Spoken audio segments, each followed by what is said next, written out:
and the smaller circles just behind the Independence Arc kind of give you that transition zone towards the ocean. Next.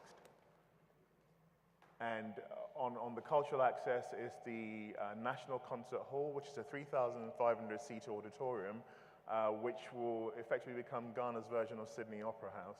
And this is sort of to celebrate the cultural richness of the music that we tend to have in Ghana and West Africa. Next. And towards the east is Osu Castle, which is currently the seat of government, or the extension of the seat of government. It used to be the main seat of government leading up to 2012. That will now be refurbished into a leadership museum. So there's a lot of restoration that's going to go into the Osu Castle to actually turn it into the museum. Next. So the boardwalk effectively runs the entire 3.5-kilometer stretch. And what we've tried to do within the zones, because of how the water deals with, in terms of the erosion, we've actually working with tides. So at low tide, the beach is accessible. At a high tide, then we kind of deal with the sea defense aspect of it. So the boardwalk functions as the sea defense, and it also functions obviously as a boardwalk and parking directly behind the sea defense structure. Next. So in AXO, you kind of begin to understand how we've looked at the development. So you can see the main civic spaces, which is the Independence Square, Osu Castle, the entire boardwalk, Kwame Nkrumah's Mausoleum, and then we have the development zone. So there's one development zone between Independence Square and Osu Castle, and there are two development zones between Independence Square and Kwame Nkrumah's Mausoleum, with the concert hall towards the west. So this is what I was trying to explain to you earlier on, which is how we've dealt with some, really important issues like the erosion, because the erosion in the area is sort of quite severe, and so the boardwalk actually cantilevers into the ocean. We deal with sort of all the engineering of the sea defense, there's parking behind, and the rest of the development. But from street level, stepping down to the ocean, it's about a 20-meter drop. So we've had to kind of deal with the various levels of site heights. Next. And this is sort of looking at the concert hall and how that sits in relation to the rest of the development. Next.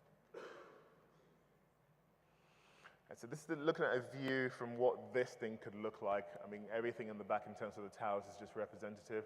But effectively, what we're trying to do here is actually not just to concentrate on the development, which is really key, but actually is also concentrate on the elements such as the boardwalk that will then end up increasing the assets, the value of the assets that you're working with. So we're really trying to create a destination, create a place-making with Marine Drive, so that it's not just about going to hotels or going through to offices or going through to residentials, but actually you go there for a purpose, because there's a tourism driver behind it as well. And you see shortly in one of the images that actually we're looking at also, reinventing some of the local economies that exist currently on the site. So towards the west of the site, we've got the arts and crafts. Towards the east of the site, we've got the Fisherman's Wharf. And how we deal with these two components, it's not just to kind of leave them to their own elements and kind of marginalize them from the development, but actually look at the sense of making them part of the development. So the arts and crafts are actually going to occupy the entire boardwalk, so they have more of a shop front, that people can kind of begin to access, some of the retail facilities, as opposed to the rabbit warren that they tend to have now. Now, on the fisher side, what we're actually doing is kind of putting in facilities to improve the current economy, but actually creating that relationship between what is happening on the development itself versus the local trade, so thereby empowering them. And that's what we're really trying to do with this. So there's obviously the tourism elements, there's the economic element, and of course, developers and the likes of yourself obviously need to kind of have an input within the development as well. Next. And this is sort of what we're trying to create in terms of, the place making and a destination with Marine Drive. Next. A few more images looking at the concert hall and the rest of the public beach. Next. So what we've actually done is we've created a land use strategy, so that effectively what we're not doing is everybody coming in saying, we're going to build hotels, or we're just going to build offices, or we're just going to build residential. But actually, the land use strategy, based on the current market study versus the future projection studies, looks at what each zone deals with. So whether it's the financial district, which is the district that's colored in purple, I hope I'm not colorblind on this one, and there's a light purple with some oranges down in the center. That is the commercial zone. There's Independence Square down the center, and everything else to the right-hand side between the Independence Square and the Castle is the commercial district. So that's how we're working with the constant that appears throughout the entire development, obviously, is the boardwalk of the civic spaces, which will be protected throughout the entire development, and also hopefully move towards increasing the value of the asset. Next. And these are some of the shots looking at the kind of retail promenades that will be created within the development. Next. And hopefully by another 10 years, this will be the Skyline of Accra, and we're very excited to be part of this.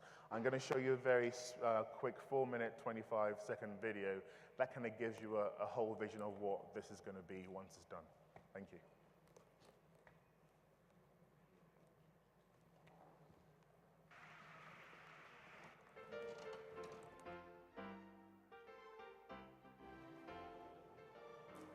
Accra is a city with a beautiful coastline and developing infrastructure, but these elements are currently disjointed and underutilized for the public.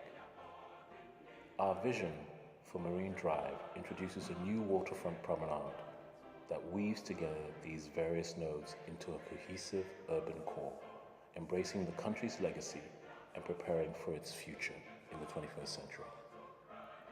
Utilizing the city's best assets, its markets, recreation areas, and leisure spaces, the promenade will provide the people of Accra unprecedented access to the city's beachfront and to create around its existing monumental core a new monumental avenue and public promenade right on the sea.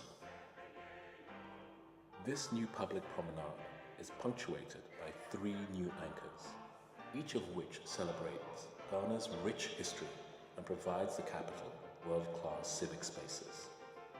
Anchoring the promenade on either side are the new National Concert Hall next to Nkrumah's monument, and the National Museum and refurbished Osu Castle and grounds. Both iconic destinations will be open to the public.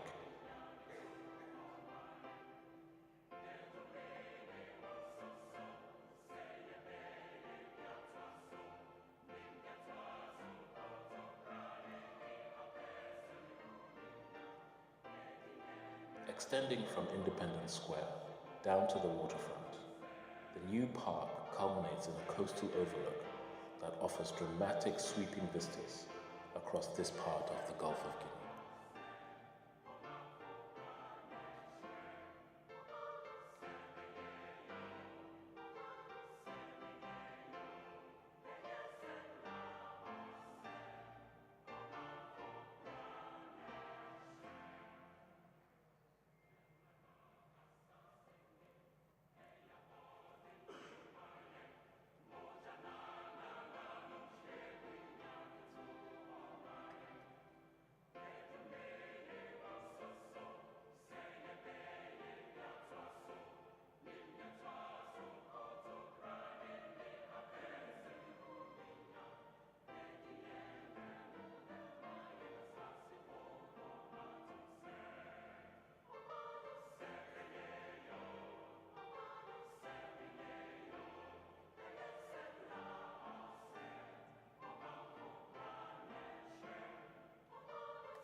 three elements form a framework for a network of exciting new beachfront developments that together will establish a defining skyline for Ghana's capital and convert tourism and the local economy into a real transformative force that will truly benefit the country